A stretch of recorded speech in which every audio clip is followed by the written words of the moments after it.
Assalamualaikum warahmatullahi wabarakatuh. Kembali lagi di channel Pak Haji. Kali ini Pak Haji akan memberikan tutorial bagaimana cara mendapatkan riwayat order di resto dan riwayat order di customer. Nah, sekarang dengan adanya sistem Grab yang baru dengan mengutamakan yang driver yang mempunyai riwayat, maka untuk driver-driver yang tidak mempunyai riwayat orderan di resto tersebut, di pelanggan tersebut, orderannya akan di nomor 2-kan atau istilahnya tidak diutamakan kan gitu. Nah, oleh karena itu nggak usah pesimis, nggak usah kecil hati ya, tetap semangat, tetap berusaha. Ini ada cara-caranya nanti yang Pak Haji akan sampaikan, dan rekan-rekan dari driver akan tetap rekan driver yang belum mendapatkan di riwayat di resto tersebut dan pelanggan tersebut akan mendapatkan riwayat ya. Nah, caranya bagaimana? Caranya tetap rekan-rekan driver tetap konsisten berada di resto di mana yang rekan-rekan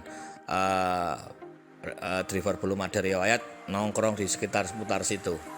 Ya memang dalam waktu dekat ya, dalam waktu yang baru mungkin 1-2 kali orderan terus yang akan diberikan itu rekan-rekan driver yang mempunyai riwayat dan rekan-rekan driver yang baru nongkrong di situ, di area itu, di seputar situ akan di nomor 2-kan. Tetapi nggak usah khawatir karena dari Grab itu akan selalu memantau dan memberikan istilahnya prioritas kepada driver-driver yang selalu online ya, selalu konsisten dengan online, kedua menjalankan SOP dengan baik, menjalankan kode etik ya dengan baik, tidak pernah melanggar kode etik. Nah, oke. Nah, ketika teman-teman suatu saat mendapatkan orderan karena sering konsisten nongkrong di situ ya, walaupun berpindah-pindah tetap datang lagi ke lokasi itu, teman-teman suatu saat akan mendapatkan orderan di situ. Nah, disinilah poinnya. Ketika teman-teman mendapatkan orderan di resto yang belum pernah teman-teman mempunyai riwayat di situ, baik resto maupun pelanggan, jalankan orderan dengan benar sesuai SOP. Yang pertama, titik lokasi. Baik itu titik lokasi penjemputan di restonya maupun nanti titik lokasi di pengantarannya. Ya, harus sesuai dengan SOP. Kenapa? Karena itulah adalah nanti pertimbangan daripada Grab akan memberikan penilaian bahwa driver ini bisa menjalankan SOP ya dengan baik ya, standar operasional dengan baik. Nah, kenapa demikian? Karena Grab akan selalu menunjukkan performanya kepada pelanggan itu, pelanggan yang baik dengan driver tahu aturan sesuai dengan SOP, menjalankan orderan dengan baik, otomatis pelanggan akan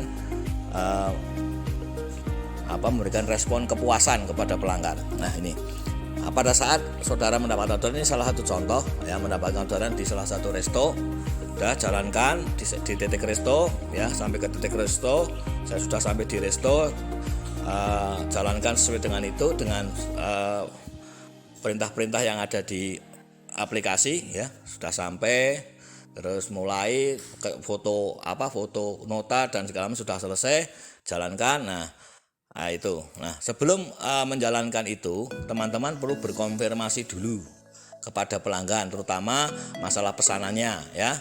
Ini bentuk pelayanannya. Yang kedua adalah bentuk pelayanan kepada pelanggan. Setelah rekan driver menjalankan SOP dengan baik, bentuk pelayanan kepada pelanggan adalah konfirmasi. Konfirmasi melalui chatting bisa, melalui telepon gratis yang diberikan oleh Grab ya, bisa kan, banyak fasilitas yang diberikan oleh Grab untuk mengkonfirmasi kepada pelanggan ya. Konfirmasi yang lewat chatting saja yang gratis juga ya, dan bisa mengetahui juga pelanggan itu respon apa tidak dengan orderan yang dia berikan kepada kita ya. Nah itu. Nah, kita respon, kita chat. Nah, setelah kita chat, kita memastikan yang pertama pesanannya sudah sesuai atau belum, ada tambahan apa lagi, mungkin pedasnya atau apanya dan segala macam makanan kan begitu. Nah, dipastikan itu. Yang kedua, pastikan titik pengantarannya sesuai dengan titik apa tidak. Ini banyak yang terjadi, pengantaran itu kadang pelanggan memakai titik ya, karena mungkin dia di lokasi mapnya tidak di sekitar situ, dia tidak punya titik lokasi, sehingga kebanyakan pelanggan itu mengambil titik map yang terdekatnya, misalnya di depannya ada sekolah A, sekolah B, pakai titik itu. Atau juga pelanggan yang sudah sesuai dengan di titiknya pesan di lokasinya, kadang GPS-nya mental karena mungkin GPS dari pelanggan dibikin akurasi rendah sehingga itu biasanya mentang atau mental jauh dari titik lokasi yang sebenarnya. Itulah diperlukan konfirmasi. Nah, dan ketika pelanggan sudah dikonfirmasi, ini saya memberikan contoh pas kita memberikan konfirmasi ya. Di pelanggan tadi di resto yang saya dapatkan tadi, saya konfirmasi titiknya sudah sesuai, alamatnya dan segala macam. Ternyata alamatnya tidak sesuai dengan di lokasi di pengantarannya ya. Nah, titiknya adalah dari ini di PT Cosmo Pro, di salah satu perusahaan di Banjarnegara di titik itu, tapi ternyata pelanggan mengatakan bukan di situ ya. Jauh dari 1 kilo dari titik yang sebenarnya, kalau dia salah ngeklik atau mungkin GPS-nya mental sehingga terklik ya alamat pengirimannya di situ. Jadi sebagai driver kita nggak perlu marah, kita nggak perlu nggak perlu kecewa dan segala, nggak usah, kita layani saja sepanjang itu masih realistis, pentangannya atau pentalannya masih jauh, tidak terlalu jauh banget ya. Mungkin kalau pentalannya sampai luar kota itu nggak masuk akal gitu. Tapi ini kan setelah dikonfirmasi dan saya selesai di resto, saya lakukan pengiriman sesuai dengan yang diminta. Saya tetap menjalankan pengantaran di mana pelanggan itu berada di sebenarnya, walaupun titik di aplikasinya itu di yang merah itu di PT Cosmo Pro itu kurang lebih 1 kilo dari jarak pelanggan yang sebenarnya. Nah, tetap saya antarin titik biru segitiga itu adalah posisi saya driver, di situ posisi yang pelanggan, karena dia mental sampai ke Cosmo Pro kan jauh sekali, 1 kilo, kurang lebih 1 kilo lebih lah. Nah, tetap saya antar ke situ.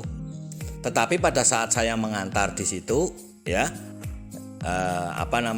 saya tidak akan selesaikan dulu itu orderan ya kan. Selesaikan orderan kan pelanggan juga sudah tahu berapa yang harus dibayar, kita terima dulu uangnya, makanan kita antar ya itu.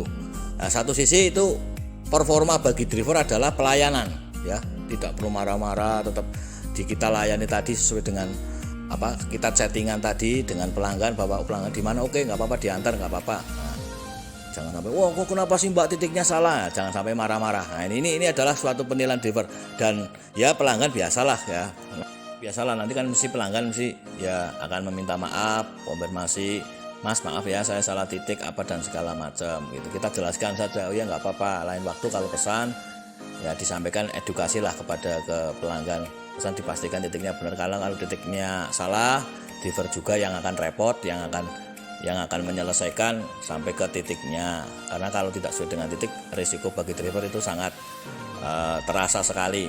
Oke, sudah kita antar makanannya, terus kita ambil uangnya kalau dia pakai tunai ya. Nah, terus kita tetap sebagai driver langsung menjalankan, dan untuk menyelesaikan ke titiknya, kita menuju ke titiknya ya kan, kita langsung menuju aja ke titiknya. Nah, ke titiknya kebetulan titiknya jauh gitu, kita tetap menuju ke titiknya dan kita selesaikan orderan di situ. Nah, itulah yang saya maksud sesuai dengan SOP. Jadi ini suatu masukan juga, suatu saat untuk orderan apapun ya, jalankan sesuai dengan titik ya. Kalau titik salah itu biasanya wajar, itu pelanggan banyak sekali yang salah. Nah, tetapi kalau kita sebagai driver supaya kita selalu menjalankan order sesuai dengan SOP dan menghindarkan kita dari anyep ya, karena kita tidak menjalankan SOP dan melanggar kode etik, kita tetap selesaikan di titiknya. Nah, disitulah poin, ketika saudara driver bisa menjalankan order itu sesuai dengan baik, sesuai dengan SOP Grab, dan pelanggan merasa puas ya, itu nanti akan dinilai oleh Grab bahwa saudara itu layak untuk mendapatkan di resto tersebut dan mendapatkan pelanggan tersebut. Saya kira begitu, semoga bermanfaat. Di ringkasan dari pembahasan tadi adalah intinya rekan-rekan driver yang ingin mendapatkan riwayat orderan di resto atau riwayat resto, seringlah nongkrong atau mangkal di dekat resto-resto yang ada orderane GrabFood-nya. Nah, yang kedua adalah rekan-rekan ketika mendapatkan orderan di resto tersebut ya, untuk